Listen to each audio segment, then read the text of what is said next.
জীবনে কখনো হতাশ হবেন না। জীবনে যাই হয়ে যাক না কেন কখনো হতাশ হবেন না। মনে রাখবেন আল্লাহ আপনার রব, আল্লাহ আপনার সাথে আছেন ইনশাআল্লাহ।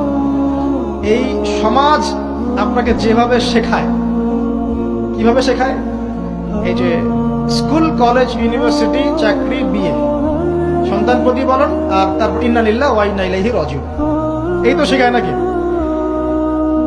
সবসময় মনে রাখবেন যে আল্লাহ রাব্বুল আলামিনের পরিকল্পনাই আপনার উপরে সবচেয়ে বেশি অগ্রাধিকার যোগ্য, সমাজের পরিকল্পনা নয়। পরিবার আপনাকে চাপ দিচ্ছে, চাকরি পাস না, পড়াশোনা করিস না, হ্যাঁ পড়াশোনায় কেন তুই 80 নম্বর পাইলি না, কেন চান্স পেলি না, কবে চাকরি পাবি, কবে আমাদেরকে দেখবি, খাওয়াবি, পড়াবি, এই যে চাপগুলো চারপাশ থেকে আসে কিনা, এতে করে অনেক যুবক দেখা যায় মাদকাসক্ত হয়, অনেকে দেখা যায় আত্মহত্যা করছে ইদানিং, করছে কিনা ভাই? এই শব্দটা থেকে আমি এই পয়েন্টটা আজকে লিখেছিলাম যে ভুলেও আল্লাহর প্রতি বিশ্বাস এবং তাওয়াক্কুল হারাবেন না। সমাজ যেভাবে শেখায়, সমাজ চারপাশে যে চাপ আপনাকে দিচ্ছে, এই চাপে নিজে গা ভাসিয়ে দিবেন না। আপনি আল্লাহর কাছে দোয়া করবেন, আল্লাহর কাছে পথ চেয়ে নিবেন এবং আল্লাহর প্রতি তাওয়াক্কুল ভরসা করবেন, কখনো আত্মহত্যার পথ বেছে নিবেন।